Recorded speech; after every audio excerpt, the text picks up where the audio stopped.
you for watching, and I will see you all very soon.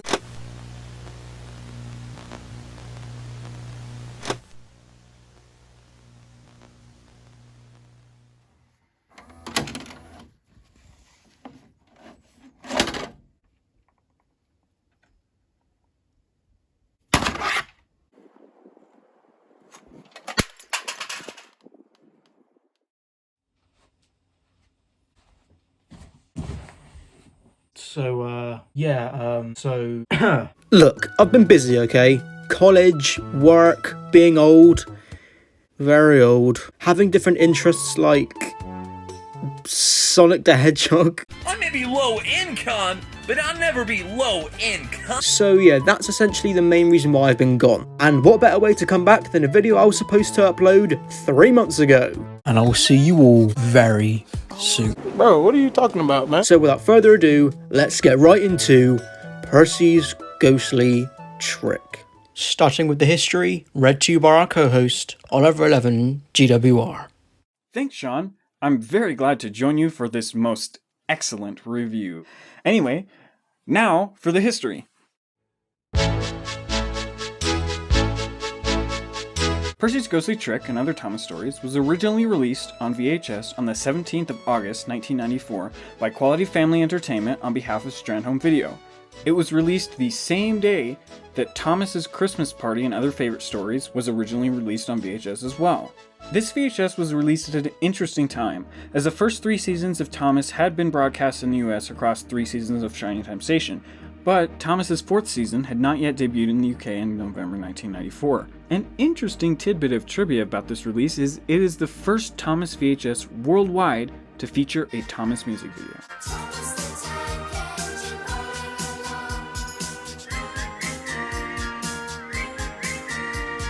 Now, if you've forgotten how this series works, and trust me, I don't blame you, I usually review each episode individually. However, since I'm doing this with Oliver, we've decided that we'll do 3 episodes each and then talk about the release itself and what we find interesting about it, as well as some really cool trivia.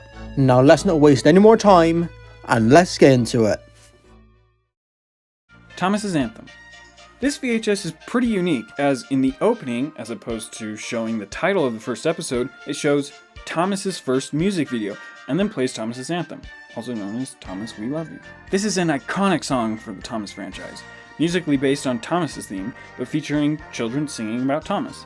I love the fact that the song isn't all about Thomas, but includes his friends too, even listing the many friends Thomas had made in the first 3 seasons. I also really like how the music video only shows footage from season 3, including a lot of deleted scenes never seen elsewhere. This is a great first music video for Thomas, and while its placement on the release is a little strange compared to later releases, it's still a fun, short musical experience that quickly leads into the next episode, and starts things on a high note. 9 out of 10. Percy's Ghostly Trick, or Ghost Train if you're a stinky Brit like I am. This is a textbook example of how to make a spooky episode, and the opening to the episode sets the scene perfectly. The absence of narration for the first 10 seconds really takes away the family-friendly nature of the show, and it leaves you only with the haunting sounds and absolutely stellar music by Mike and Jr. The rest of the episode is absolutely fantastic too. The chilling atmosphere with all the fog, or mist, I have no fucking idea. The more serious tone of narration from either Ringo or in this case Carlin, the unintentionally creepy face masks, and the whole episode has just a really eerie vibe to it, which I absolutely love, and it's one of the main reasons why the spooky episodes in Thomas are some of the best ones ever, as well as other episodes like Haunted Henry and Duncan Gets Spooked, which are other amazing examples. What I do find funny though about this release is that straight after a wholesome song about Thomas and how we love him, we cut straight to a dark and foreboding scene in one of the most chilling openings in Thomas history. Other than that really peculiar and borderline humorous tonal switch, this episode really sets the release into high gear by showing us one of the most chilling episodes in Thomas's history. 10 out of 10. Woolly Bear. This is one of the funniest episodes from the first 2 seasons, and I really love it. Percy's Ghostly Trick kind of steals the spotlight, but this is such a perfect follow-up. After playing a trick on Thomas, Percy gets himself into a woolly, hairy mess, and Thomas and Toby get a good laugh.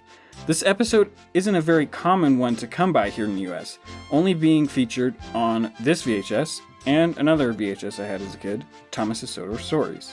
Side note, when I watched this as a kid, I didn't know what treacle was, because it's like not a common word in the United States. And since it was kind of brown, I thought Percy got covered in chocolate, like a second time, since I had already seen Percy's Chocolate Crunch.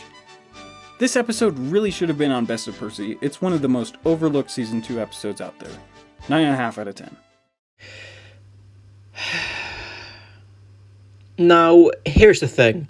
I cannot look at this episode and just imagine it as its UK version, because this is a US release and it uses the annoyingly altered US version.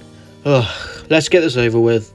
While this version of the altered episode isn't anywhere near as butchered as the Amazon Prime version, it's still very frustrating to watch, given that I grew up with the immensely superior UK Christmas version. For people who don't know, this episode was heavily altered when it came over to the US, as during this period, Thomas's main way of being broadcast was Shining Time Station, which was a TV show where there would be children in a station where they learn life lessons with the aid of Mr. Conductor, who would be played by the current narrator of the show at the time. The episodes in Shining Time Station would try their very best to interweave the Thomas episode into the story, by displaying situations in the TV show that would remind Mr. Conductor of something that happened on Sodor, which was quite similar. Cue the episode.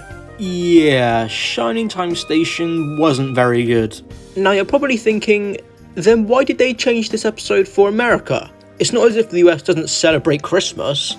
And here's the thing, I don't know either. And due to this change that was made, they had to reformat the episode to be about Thanksgiving, even though the episode was filmed as a Christmas episode. This is very evident when you look at the last scene of the episode. Now, do the changes make the episode bad? I would say no. Now, don't get me wrong, this version of the episode is nowhere near as good as the UK version. But at the same time, it's harmless. It's just a cheap re-edit to make it fit in with the Shining Time Station episode. I must say though, the model work for this episode is amazing. The snow looks great, the shed interior looks great, there's some really unique camera angles in there that I really enjoy, and as a whole, this episode is just one of those episodes where you're going to prefer the version that you grew up with. I obviously prefer the UK version since it's the way the episode was intended to be watched from the very beginning, and it just feels more special with all the bits and pieces that are missing from the US version. For what it is, Thomas and Percy's Mountain Adventure is a butchered yet harmless re-edit of one of the best episodes from the third series. It could have been a lot worse. The US version gets an 8 out of 10, whereas the UK version gets a 10 out of 10. And now, we interrupt our scheduled programming to tell you why American Thomas releases are so weird, yet fascinating. So, for those of you who may not know, basically every Thomas VHS and DVD released early on in the US got re-released over the years. This happened in the UK too, but in general it was much more prevalent in the US. Now, generally, when a VHS was re-released in the US, it would get a new copyright warning and distributed logo, and that was about it. But Percy's Ghostly Trick is one of a good number of exceptions to this rule. When this VHS was first released in the US, it was largely normal, but a slightly later 1994 release and the 2000 Black VHS release featured the episodes with a warped or echoed soundtrack. This was common for Thomas VHS releases from this time period, but why, you may ask? Well, this isn't a perfect explanation, but one underlying reason why this may have happened is because of Season 3. I'm gonna hand it over to you, Sean. Thomas's third season has the most interesting production history in the fact that it was actually filmed within 2 major sessions. The first 16 episodes being completed in 1991 and the following 10 episodes being completed in 1992. Thomas fans have recently begun calling these 2 parts Season 3A and Season 3B. When it was originally released, you could say that Season 3A was done in a bit of a rush. After Ringo Starr declined the role as the narrator of the third season, a new narrator was needed for Thomas, and a Liverpudlian actor named Michael Angelus was hired to narrate the third season. His earliest narrations were released in the UK on 2 VHS tapes in November of 1991, before airing on television, likely because Thomas's distributors wanted to sell more tapes over the Christmas season. Exactly. So, here in the US, Season 3A was broadcast on Shining Time Station in November and December of 1991, alongside George Carlin's redubs of some Season 1 and 2 episodes. One notable thing about these first 16 episodes in both the UK and US is that sometimes they were missing bits of music. Most notably, Trevor's theme, the entire opening music piece from Edward Trevor and a Really Useful Party was missing from the original UK and US dubbings. Trevor the traction engine is old-fashioned, but he doesn't care. He knows that he is really useful, like his friend Edward, the blue engine. Trevor the traction engine is old-fashioned, but he doesn't care. He knows that he is really useful, like his friend Edward, the blue engine. Perhaps the dubbing studio made some mistakes when they were first dubbing Season 3 or something. No one really knows. Later, when Season 3 aired on UK television in February through July of 1992, Michael Angelis re-narrated his episodes for the UK, and a good amount of the missing music was added back in. Trevor the traction engine is old-fashioned, but he doesn't care.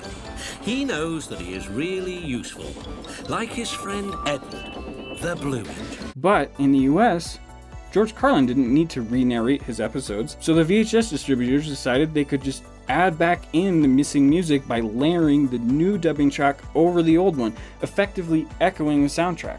This is why I think a lot of Thomas VHS releases from this time period had some strange echo effects. On the Percy's Ghostly Trick VHS, it's easiest to notice the echoed effect during Thomas and Percy's mountain adventure. In the UK version of this episode, a short dialogue takes place between Percy and Thomas about Santa Claus dropping presents down chimneys, and Percy hopes Santa will drop some presents down his funnel. But Thomas, that little killjoy, laughs in Percy's face and tells him that Santa only drops presents down chimneys and not funnels. But in the US, this was cut because the whole episode was changed to Thanksgiving, and talking about Santa Claus is not something you normally discuss over Thanksgiving.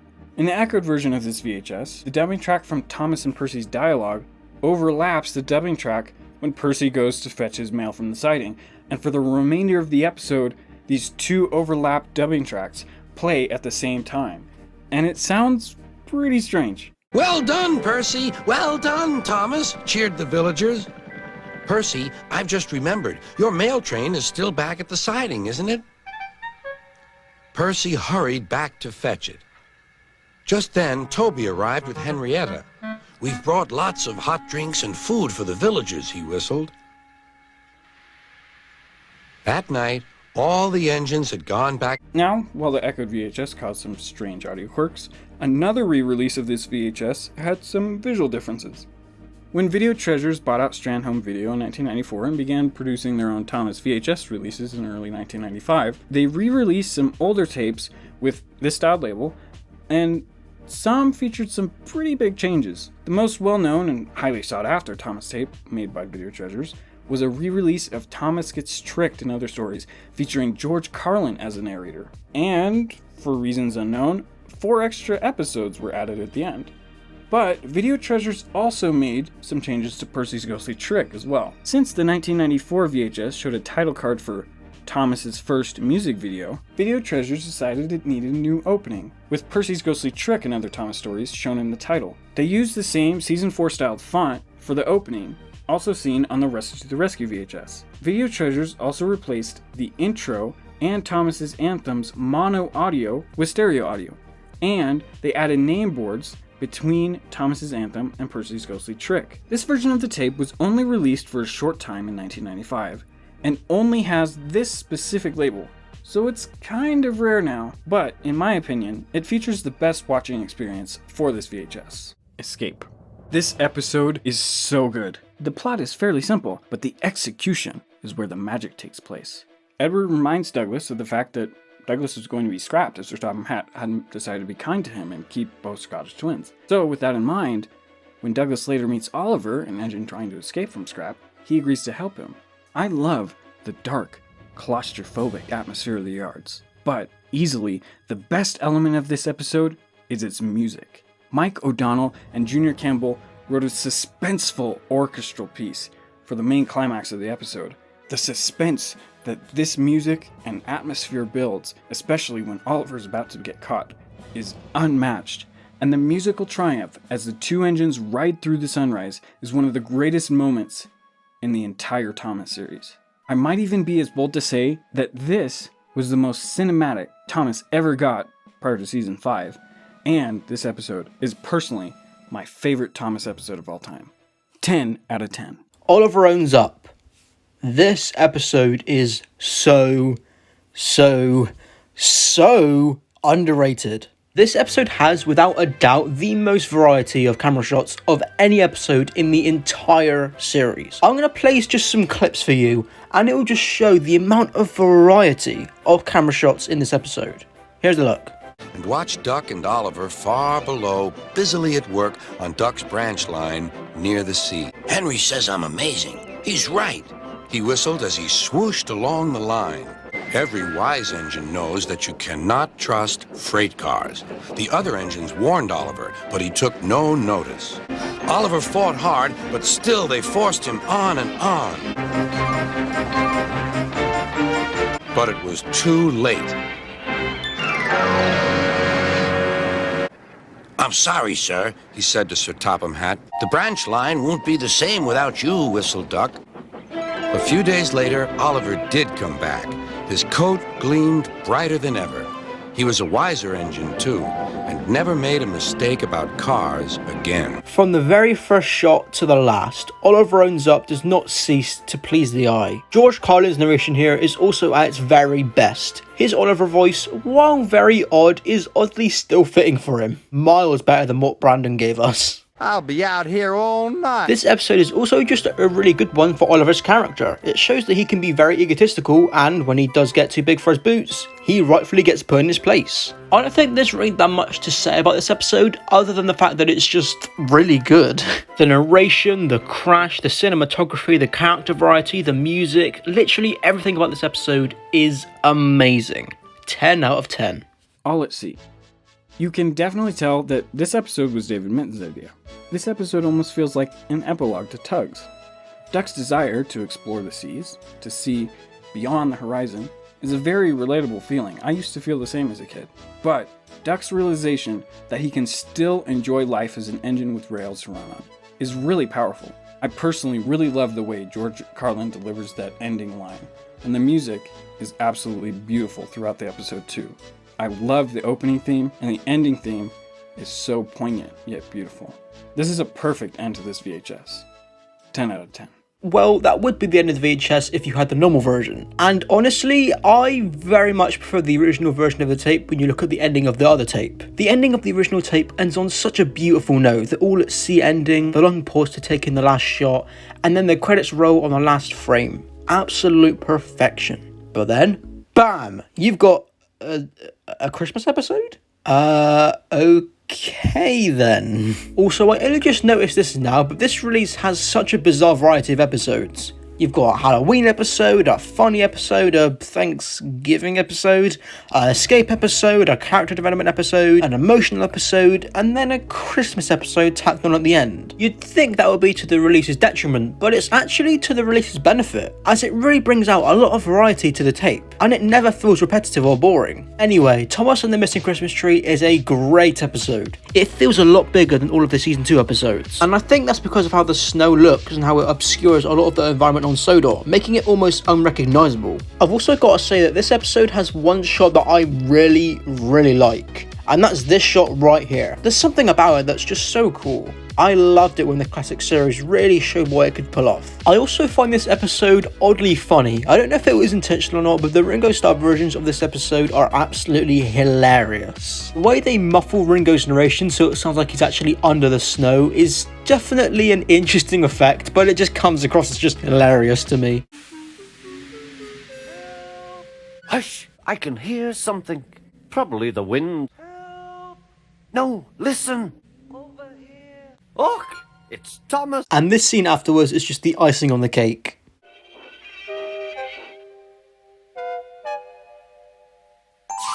This episode is just so wholesome to me, and the ending of the episode is so great too. The fact they put Christmas hats on all of the engines, even characters like Trevor and Bertie, is just so cool, man. Just look at them, the vibes are immaculate. While the episode did feel quite tacked on, it's not that big of a deal, given that the fact that this was only an episode that will be on the early master. So most copies will end with the all at sea ending, which in my eyes is the true ending to this quite frankly wonderful release.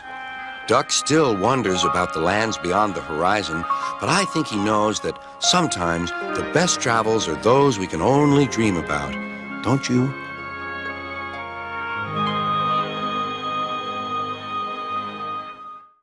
So So yeah, I guess it's safe to say that we both very much recommend this VHS. And I just want to say an absolutely humongous thank you to Oliver11GWR for being in this video. While editing this video back, he brought so much charisma to this video, and just thank you so much to him, as this video would not be anywhere near as good as it is without him. So Oliver, thank you so much.